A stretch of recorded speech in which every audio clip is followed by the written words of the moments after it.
Mga kababayan, si Kamanong po, ang inyong lingkod ay nagbabalik po muli at tayo po ay magkomentuhan dito po sa Tambayan Makabayan. At sana po nasa maayos po kayong kalagayan. Mag-umpisa na po tayo.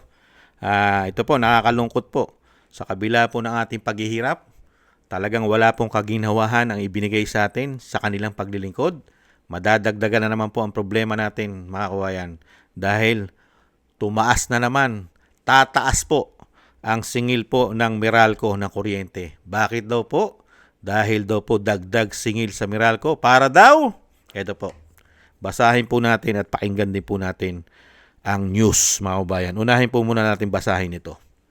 Ayan po, mga kabayan, ang napakahusay po sa kasaysayan ng bansa na naging Pangulo, ang tinatawag po ng kanyang ate na bangag. Puro pahirap, mag-aapat na taon ng pahirap sa taong bayan, di umano. Yan po ang plano nila at gagawin po nila yan dahil yan naman po ang kanila pong hangarin sa taong bayan. Magkamal ng limpak-limpak na salapi, di umano. Dagdag singil sa Meralco para raw sa proyekto ng gobyerno. Ayon po yan sa kanila, mga kababayan. At pakinggan po natin ang balita, mga kababayan. Ito po, pakinggan po natin. Talagang grabe po. Dadaling ka talaga sa kahirapan, mga kababayan. Itong klaseng gobyerno na ito. Binaong ka na sa utang, pinahihirapan ka pa. Unbelievable.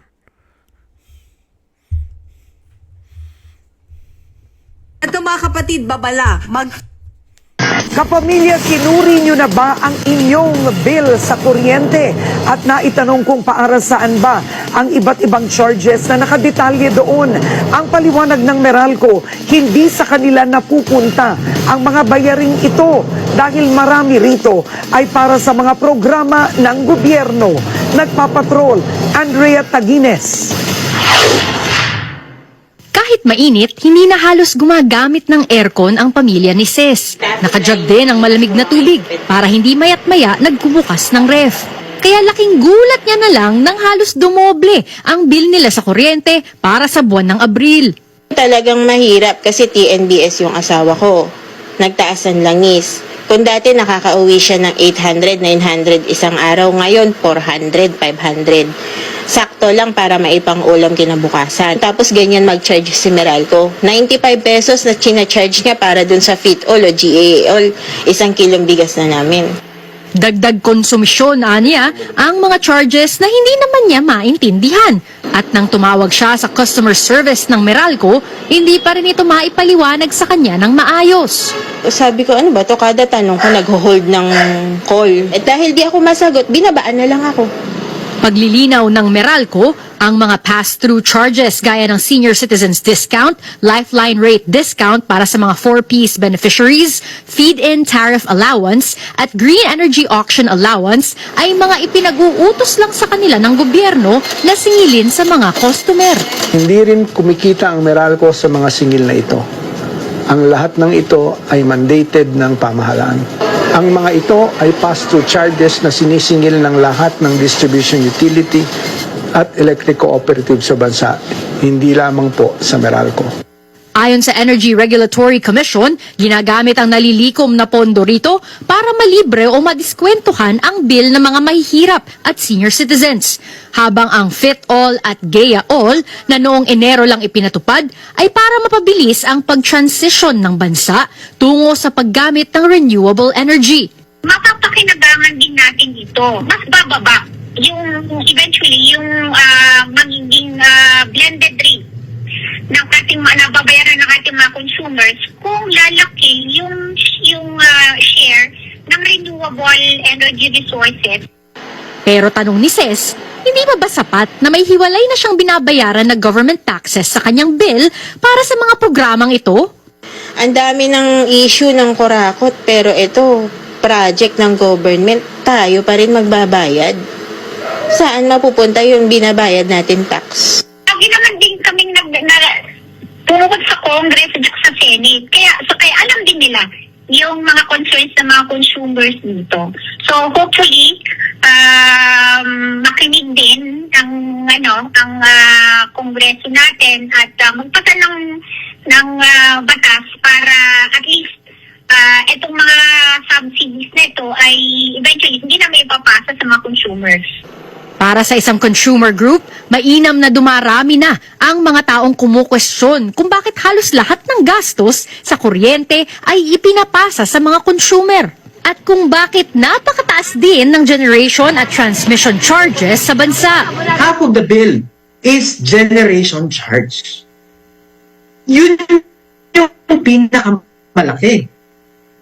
At siya yung dire-diretsyong lumalaki sa isang napakalaking franchise tulad ng Meralco na ang concept dapat ay bababa ang presyo ng kuryente because of the economies of scale na principle. Kasi laki niya eh. Diba? Dapat nagre-reduce. Hindi siya ganun. Pataas siya ng pataas. At imbis na i-lift ang moratorium sa coal-fired power plants, sabi ni Arances, mas natuto na dapat ang pamahalaan sa nangyaring gera sa pagitan ng Russia at Ukraine noong 2022 na mas pagtuunan ng pansin ang renewable energy sources. Andrea Taguines, AB. Po mga tambay, nakita nyo po, narinig nyo po. Grabe, no? Lahat po ay pinapataw na po sa taong bayan, sa consumer. Kaya nga po nagtatanong ang ating mga kababayan, saan napupunta ang tax? Ang ating mga buwis, nangungutang pa sila. Mga kababayan, siyempre po nalalagay sa malete. Nalalagay po sa maleta. Nakita nyo po, napakarami nilang programa eh. Ano po ang programang nakita po natin? Dumami po at naging good business ang maleta sa bansa. Ang maleta po, dumami at good business. Lumawak po ang maleta sa buong Pilipinas. Dahil po napakaraming congressman, senador ang nabigyan nito sa buong Pilipinas. Hindi po ba? Nakakainit po ng dugo. Talagang timing na timing po. Naghihirap ang mga Pilipino. Naghihirap po tayo. Kaya nga ang programa nila ayuda eh. Di po ba ang programa nila ayuda, hindi trabaho? Tapos ngayon, habang naghihirap ang mga Pilipino, naghihikahos sa kahirapan sa napakamamahal na bilihin. Ngayon, pati ba naman ang kuryente? Sa atin pa rin ipapasan ang sinasabing mga programa nila, proyekto nila. Bakit kaya ayaw nilang habulin ang daan-daang bilyon na mga ninakaw nila?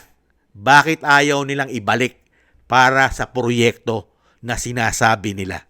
Bakit kailangan tayo magpasan ng mga ninanakaw nila? Ninanakaw nila ang pera ng taong bayan tapos tayo pa rin na magpapasan na sinasabi nila mga proyekto? Magtitiwala ka ba sa gobyerno ngayon? Ninanakaw nila ang pondo ng bayan? Ngayon, manghihingi na naman sila at gagawa na naman ng isang damukal na pagkakaperahan, buwis. Sa tingin nyo, hindi nila nanakawin ito ulit, di umano? Saka anong programa po ang magagawa nila? Sinayang na po nila ang 4 na taon. Mag-4 na taon na po sila. Wala po tayong napala at nahita na malalaking proyekto. Wala, nada. Hindi po ba? Puro po patsi-patsi. Hindi po ba? Pero ang utang natin ay lumobo na po. Magna-19, magdi-19 trilyon. Mga kababayan, malapit na pong mag-19 trillion ang utang natin. Pero wala po tayong nahita. Kahirapan, naghirap po ang bansa, binaon sa utang, bagsak na ekonomiya, bagsak na piso. Hindi po ba? At isang damukal na problema na wala pong solusyon kung hindi ayuda at dagdag buwis. Hindi po katulad nung panahon ni dating Pangulong Duterte. Mga kababayan, hindi po natin dinanas ito. Sa kabila no, nagkaroon pa ng pandemya, nagkaroon pa ng malawakang gyera sa Marawi. Hindi po ba? Pero nagawa niya ng paraan lahat. Sa kabila nun, hindi ganito kahirap ang dinanas natin. Nagkaroon pa ng pandemya. Pero sa kabila rin no, napakaraming programang nagawa. Luzon, Visaya, Mindanao, napakaraming programa. Pero ngayon, walang pandemya, walang giyera. Sa panahon ni dating Pangulong Duterte, may giyera din sa Middle East. Pero hindi natin dinanas ang ganitong kahirapan. Hindi po ba? Napakarami pang programa ang natapos. Proyekto. Pero ngayon, ang ginawa lang po trabaho sa atin ng mga hayop na ito. Politika. Mag-aapat na taon, Duterte. Duterte at pagnanakaw. Unbelievable. Kaya po mapapamura ka sa mga hayop na ito eh. Mapapamura ka na lang, mga kababayan. Yan na lang ang kaya mong gawin sa kanila. Dahil wala naman po tayong aasahan na mga men in uniform. Dahil sila po'y tulog din. Mahimbing na mahimbing ang pagkakatulog sa korupsyon. Hindi po ba? Kaya po ang magagawa mo ay mapapamura ka na lang. Mapapamura ka na lang, mga kababayan. Yan po, mga kababayan, ang bagong Pilipinas. Binago na po nila ang Pilipinas. Lalong-lalo po pagdating sa kaperahan, mga kababayan. Kaya diyan ka magtataka eh. Sinasabi nila napakayaman daw ng Marcos. Ubo daw ng yaman. May mga sinasabi pa sila, may Talano Gold. Isang damukal daw po ang Talano Gold.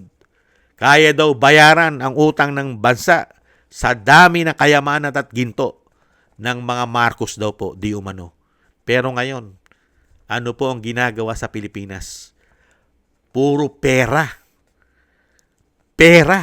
Pagnanakaw ng pera ang puro issue. Meron po bang mayaman? Isang damukal ang yaman at ginto, pero gahaman sa pera? Walang kasiyahan, ganon? Kaya dyan mo masasabi, mga kabayan, na talagang puro binuhay po at pinaasa at ang taong bayan ay dinala po saan? Sa kasinungalingan at pambubudol. Hindi po ba? Tiis-tiis lang po, mga kabayan, at tayo po'y magdasal na isang agila ay makabalik at maglingkod po sa ating muli. Isang agila na manggagaling po sa Mindanao. Maraming salamat po, mga kabayan, sa nagusto po natin tambayan, mga kabayan, sa YouTube at TikTok, at ganoon din po sa ating mga subscribers at sa mga nagko-comment, like, share, and subscribe. Thank you po sa inyo. Shoutout po sa inyo, mga kabayan. At shoutout din po sa mga nagbibigay po ng tulong at biyaya. Shoutout po kay Eric Hershaw ng Canada, Tatay Nick ng Canada, Mila Yi, Annie Jo, si Jem Aris ng United Arab Emirates, Jesus Valdepena, Rolando Guerrero, Balance Vision TV, Gayat Shena, ako si Pilam, Kingston ng Hong Kong, Jake Yahut ng California, USA, Gina Ray ng Berlin, Germany, Julieta Celona ng Sydney, Australia, at Baby Roman at Ate Isa ng Cagayan. Maraming salamat po sa inyo, mga kabayan, at tiis-tiis lang po tayo, at ingat-ingat po kayo, lalo-lalo po sa inyo po mga paggawa. At God bless po sa inyong lahat. Muli po, paalam, bye-bye.